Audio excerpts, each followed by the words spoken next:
So the time is now 4:04. The Capital Outlay Committee has been called to order for Thursday, June 24th, 2021. This is a remote meeting, so we'll have to take a roll call vote. I'm Mike Mullen, the town administrator. I'm here. Mary Hathaway, treasure collector. I'm here. Ken Pacheco, I'm the non-voting member. I'm present. Robert Rendon, Finance Committee member. Thank you, everybody. So we do have, a quorum, but we are missing our town accountant due to the vacancy in that position. And Mr. O'Connor from DI, he's unable, he had a work commitment, so he's not able to make this afternoon's meeting. Just a quick update, as I mentioned in the email to the committee, when we met actually last at the end of April, we had talked about actually like a lot of the Capital Outlay Committee's work coinciding with the Municipal Building Needs Committee. The Municipal Building Needs Committee met in mid-May, and since then, actually, and as a result of that meeting, we're going to be working this summer to put together an inventory of building needs. But a lot of our efforts really have focused on the library issue, which is why we're here today to discuss that, and the proposed transfer request that we have come forward with to the Board of Selectmen, to the Capital Outlay Committee, and then we'll be presenting to the FinCom as part of the year-end transfers on July 13th. And we obviously, just to bring everyone up to speed, we have an issue where due to COVID in the public safety issues with the library building, we're unable to reopen the building until the library building has a second egress. There are a number of longer term things that need to be considered and planned for and dealt with, which the Municipal Building Needs Committee is also involved in. Ian has made recommendations already. On. At this point, however, we have a requirement from the Mass Board of Library Commissioners in order to continue on with our accreditation. We have to have open and operational library services by Labor Day. So that's a very short turnaround. We are moving forward with the $105,000 funding that was made possible by the special town meeting in November. We are just actually finalizing procuring the engineering services for the accessibility and the egress there. But still, even all that, we're not gonna make.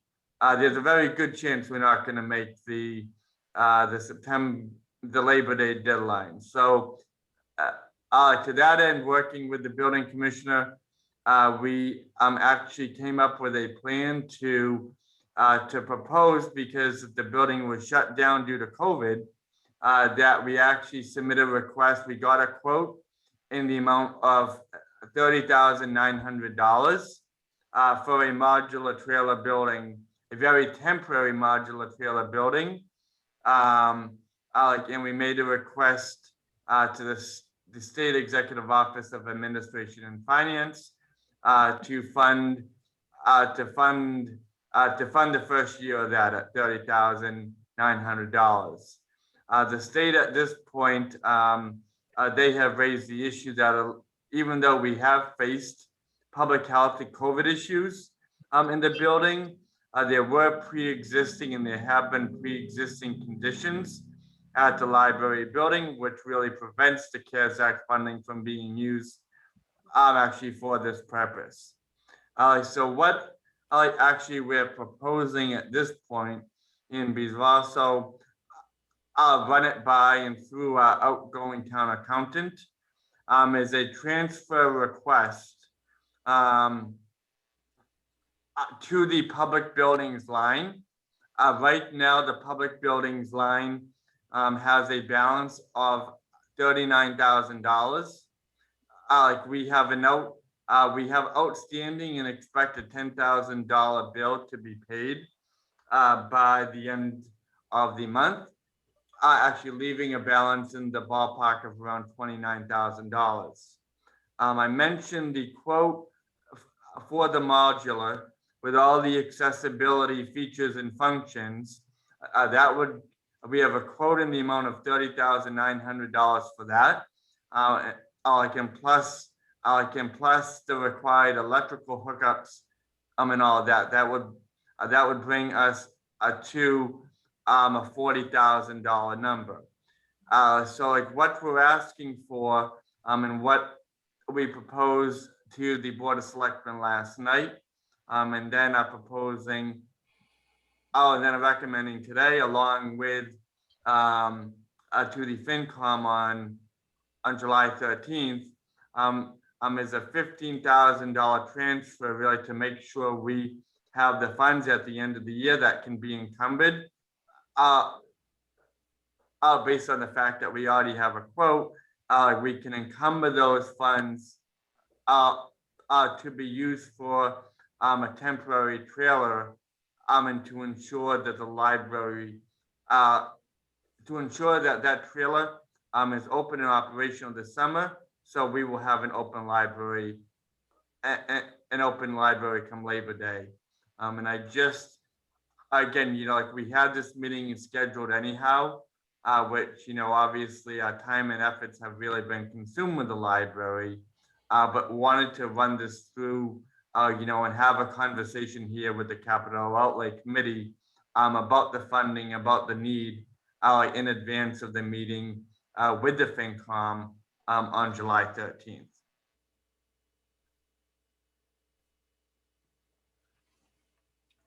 So Mike, I think that, just from a FinCom perspective, Mm-hmm. We really should just approach this as not necessarily from a capital outlay Okay. approach. It really just needs to be, this is a general operating expense. We either spend the money or our library will be shut down permanently until such time that we can rectify the situation. And then what we also need to make certain of clarifying is where does this leave us in terms of the grant requests? And I believe we get pulled from the list, correct? If we don't have a opening and functioning library. Yeah. Yeah, we would get pulled from the list if we don't have an accredited library in the first place, but also, based on the discussions we've had, Mr. Rendon, where we are on the list, I believe relates to the current project proposal at the current library site as it is.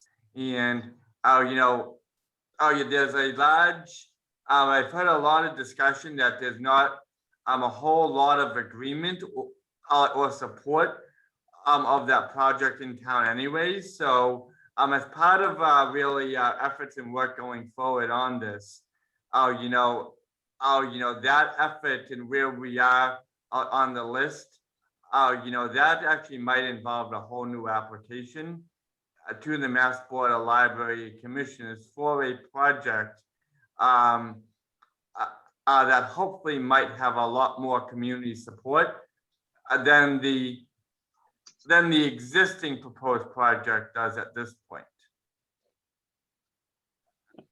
Am I right, Selectman Pacheco? Yes, Robert, I'm one of those that don't support adding on to the Andrew Carnegie building. I don't know if you've seen the drawings, maybe you have, but it really changes the building. And I firmly believe that we can build a new library at a less cost.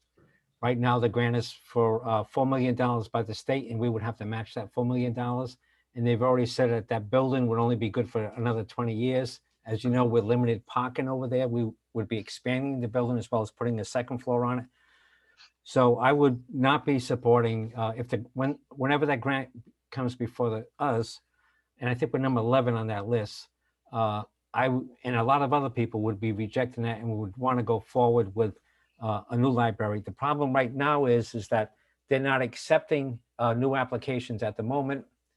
And also, they're allowing anybody who has received a grant in the past longer than 20 years, they can reapply if they want to add onto the building or whatever, which makes it a little bit more difficult. So this is a 4 or 5 year, as I see it anyway, project that going down the road may take 4 or 5 years. So if the taxpayers, residents reject the current, whenever our number comes up, we would have to then apply for a new building and have the design and all that.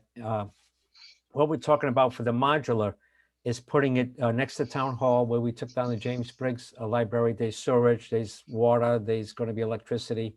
And I think it's an ideal spot.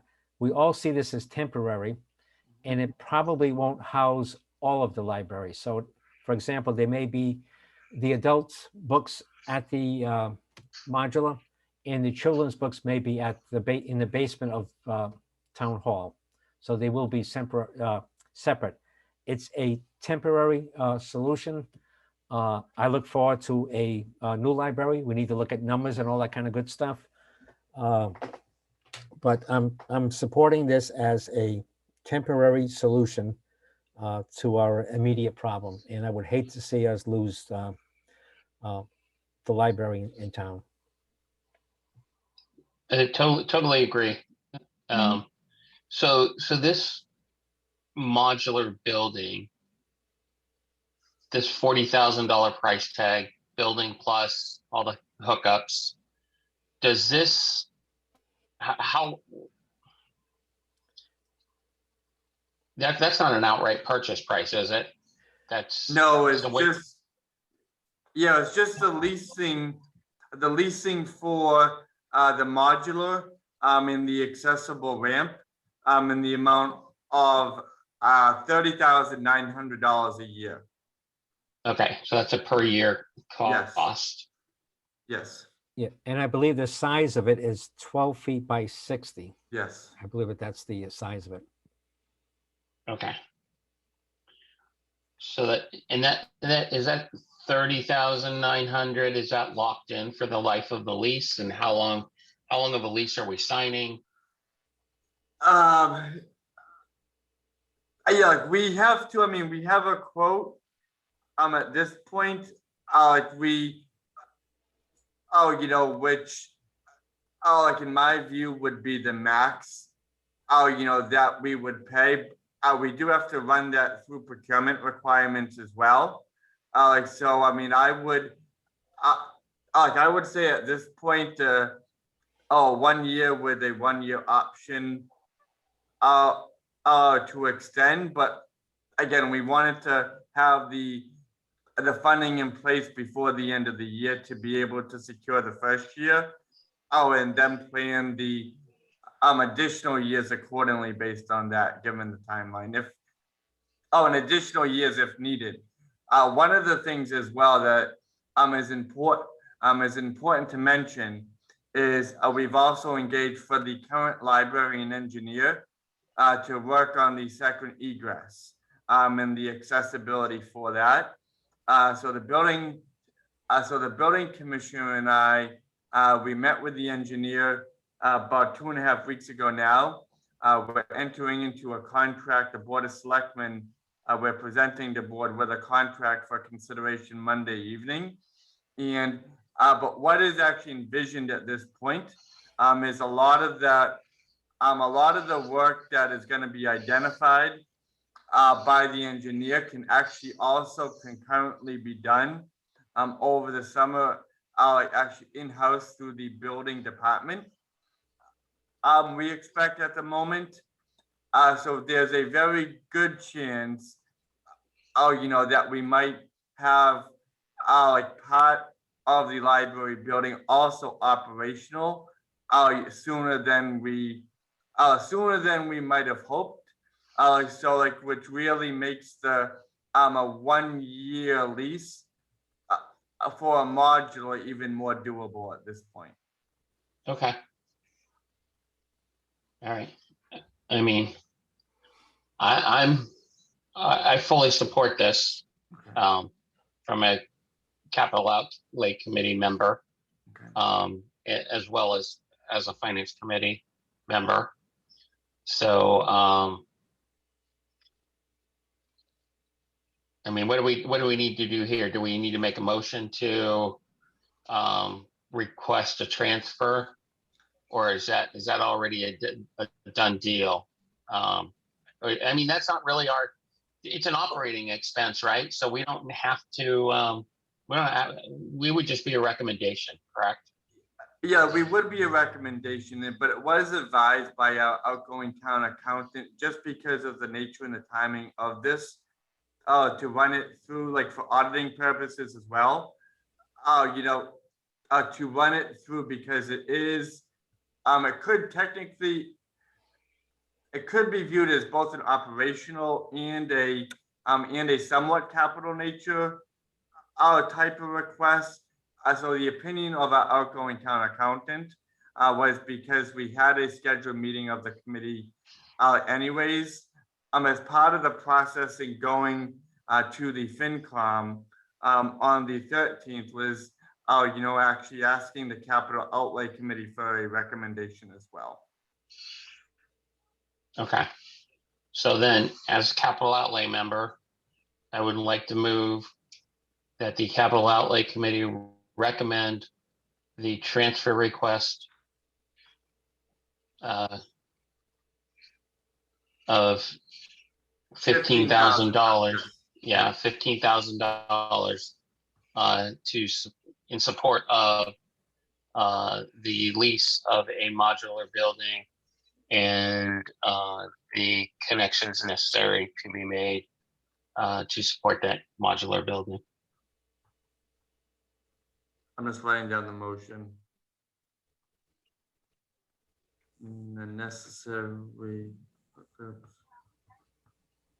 to support a modular building. And with that motion by Mr. Rendon, I will second that. And all those in favor, Ms. Hathaway? Aye. I'm Mike Mullen, I'm an aye, and Mr. Rendon? Aye. And that is a vote, and that is recommended. Like,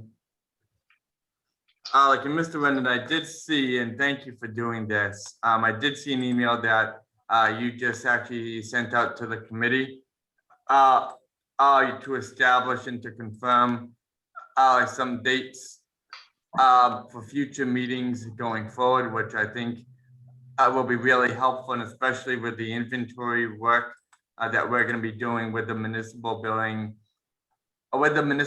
needs committee. That will give us really a framework and the target dates that we need to plan for to have our work done going forward. So everyone can weigh in with those. So I haven't seen the email. What are the dates that are proposed? So they're basically 2-month increments. So we would meet again in August. They're basically, it's every Thursday. Every date that I've proposed is a Thursday. Time is TBD. It's really what works best for this entire group. I suggested 3:30 or 4 o'clock. And the way that I've basically tried to align it was to make sure that based upon what we're doing, it kind of coincides with the whole budgeting process as well. Mm-hmm. So the really critical one, in my opinion, is the October one, which is usually when we have special. So we may have to adjust that date just because it just all depends when special occurs and if we need to meet before that. So that's one that would need to be adjusted, but I think it's it's one that's important to have on our calendars anyways for the month of October. And then the second one would be, that's really critical, is the April one. And so it's roughly the third Thursday of every month that's been proposed. It's every other month, but the third Thursday. And it just takes us through till right after annual of next year. Because we do have members who are appointed, so their term would expire roughly at the same time as annual. No, I like that a lot, Mr. Rendon.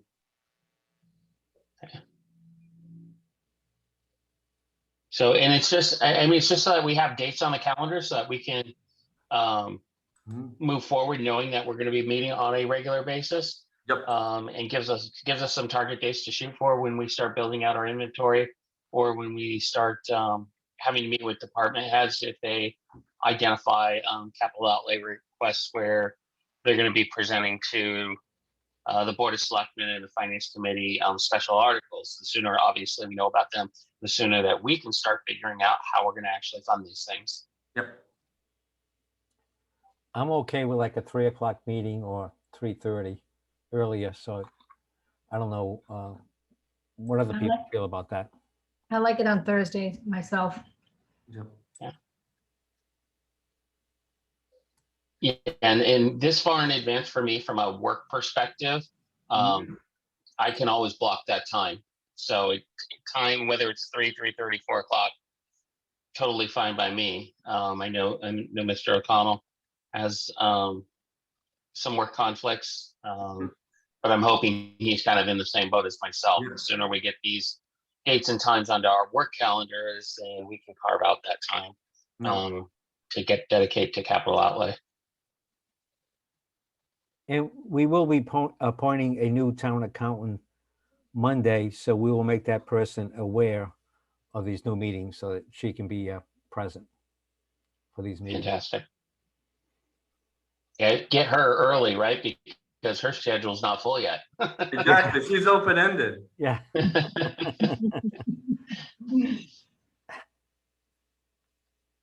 No, and I want to apologize also, like, for how I look right now. The window blinds in my office. I look freaky right now. So no, that is perfect. So, as a consensus, do we like the 3 o'clock start time as a group? I do. Obviously, if Mr. O'Connor has difficulty with that, we would have to change it to 4. Oh yeah. Yes, but I'm in favor of like 3. That's fine. Okay. Just in terms of the overall composition of the group, just a reminder, the FinCom actually, according to the bylaw, has its at-large appointment still open, as does the Board of Selectmen as well. Right. And I imagine if we're going to have at our July 13th meeting, there's some transfer requests. Well, we have to do obviously a reorganization due to the fact that Mr. Schwartz has retired, so to speak, as chairman.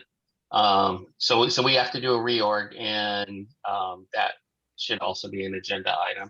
Yep. So I will speak to members of FinCom, as well as obviously consult with Mr. Schwartz to determine an agenda for that meeting, and get that out, because obviously we know there's transfer requests that we need to vote on, but I don't know what else there is to talk about, but this would be one of those. And just as a preview too, with the transition in our town accountant and with year end, Mr. Rendon, at this point too, we're looking at like actually a consulting services contract with a firm to help us actually close out the year, and to have any like and to have any potential or needed support services or training for our new town accountant as well. Okay, So that's, other than that, though, I think we covered what we needed to cover. fantastic. Good. Well, then I will make a motion to adjourn. I second it. All those in favor? Aye. Aye. There's Mary Hathaway, I'm Mike Mullen, I'm an aye. And Robert Rendon, I'm an aye. All right, the meeting is adjourned. Thank you, everybody. Have a good weekend. Have a nice Yeah. weekend, Thank you everybody. too. Thank you, everybody. Thank you. Bye-bye. Bye.